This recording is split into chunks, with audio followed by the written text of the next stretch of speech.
हिंदी की दुनिया में आपका स्वागत है। हिंदी की दुनिया में आज हम नवी कक्षा की पहली भाषा की हिंदी पुस्तक हिंदी चंद्रिका के पूरक अध्ययन से बाज और सांप पढ़ेंगे। बाज और सांप बड़ी मज़ेदार कहानी है। इसके लेखक निर्मल वर्मा हैं। तो आइए कहानी शुरू करते हैं। समुद्र के किनारे ऊंचे पर्वत की अंधेरी गुफा में एक सांप रहता था। समुद्र की तूफानी लहरें धूप में चमकती, झिलमिलाती और दिन भर पर्वत की चट्टानों से टकराती रहती थी। पर्वत की अंधेरी घाटियों में एक नदी भी बहती थी। अपने रास्ते पर बिखरे पत्थरों को तोड़ती, शोर मचाती हुई यह नदी बड़े जोर से समुद्र की ओर लपकती जाती थी। जिस जगह पर नदी और समुद्र का मिलाप होता था, वहाँ लहरें दूध के झाग सी सफेद दिखाई देती थी। अपनी गुफा में बैठा हुआ सांप सब कुछ देखा करता। लहरों का गर्जन, आकाश में छिपती हुई पहाड़ियाँ, टेढ़ी मेढ़ी बल खाती हुई नदी की गुस्से से भरी आवाज़ें। वह मन ही मन खुश होता था कि इस गर्जन तर्जन के होते हुए भी वह सुखी और सुरक्षित है। कोई उसे दुख नहीं दे सकता। सबसे अलग, सबसे दूर वह अपनी गुफा का स्वामी था। ना किसी से मिलेना, ना किसी से देना। दुनिया की भाग दौड़, छीना झपटी से वह दूर है।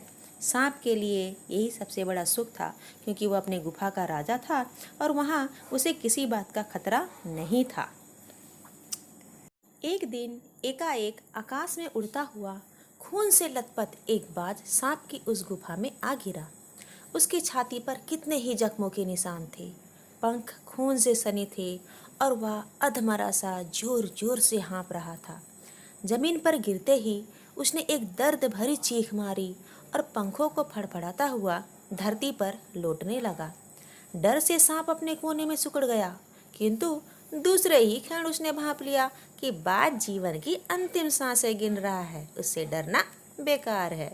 यह सोचकर उसकी हिम्मत बंधी और वह रेंगता हुआ उस घायल पक्षी के पास जा पहुंचा। उसकी तरफ कुछ देर देखता रहा और फिर मन ही मन खुश होता हुआ बोला, क्यों भाई, इतनी जल्दी मरने की तैयारी कर ली? बाज ने एक लंबी आह भरी। ऐसा ही दिखता है कि आखिरी घड़ी आ पहुंची है, लेकिन मुझे कोई शिकायत नहीं। मेरी जिंदगी भी खूब रही भाई, जी भर कर उसे भोगा है। जब तक शरीर में ताकत रही, कोई सुख ऐसा नहीं बचा जिसे ना भोगा हो। दूर दूर तक उड़ानें भरी हैं, आकाश की असीम ऊंचाइयों को अपने पंखों से ना पाया हूँ। तुम्हारा बड़ा दुर्भाग्य है कि तुम जिंदगी भर आकाश में उड़ने का आनंद कभी नहीं उठा पाओगे। बाज मरने वाला है, पर उसे अपनी जिंदगी से कोई शिकायत नहीं।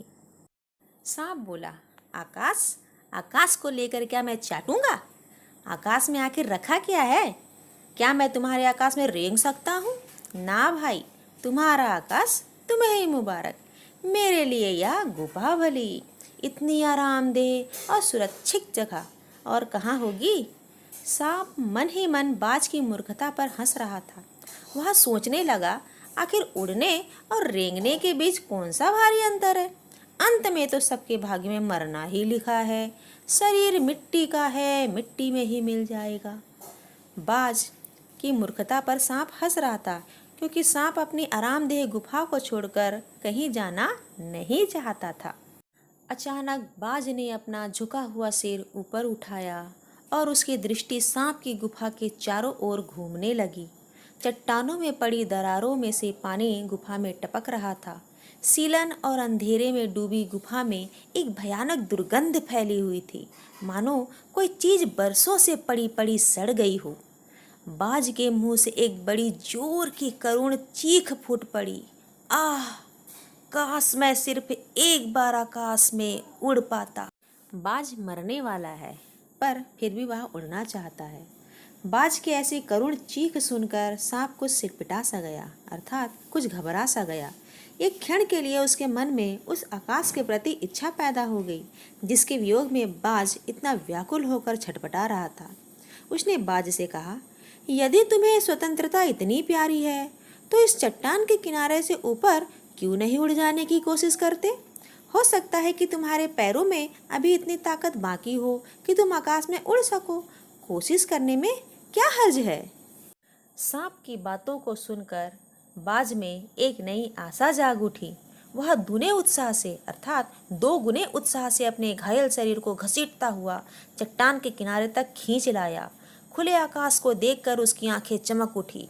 उसने एक गहरी लंबी सांस ली और अपने पंख फैलाकर हवा में कूद पड़ा। किंतु उसके टूटे पंखों में इतनी शक्ति नहीं थी कि उसके शरीर का बोझ संभाल सके। पत्थर सा उसका शरीर ढुलकता हुआ नदी में जा गिरा। एक लहर ने उठकर उसके पंखों में पर जमे खून को धो दिया। उसके थके मांदे शरीर को सफ़ेद फेन से ढक दिया। फिर अपनी गोद में समेटकर उसे अपने साथ सागर की ओर ले चली। अर्थात बाज का वह मृत शरीर लहरों में कहीं खो गया। चट्टान की खोखल में बैठा हुआ सांप बड़ी देर तक बाज की मृत्यु और आकाश के लिए उसके प्रेम के विषय में सोचता रहा। बच्चों, उम्मीद है अब तक की कहानी आपको अच्छी लगी होगी। आगे की कहानी हम अगले भाग में पढ़ेंगे। धन्यवाद।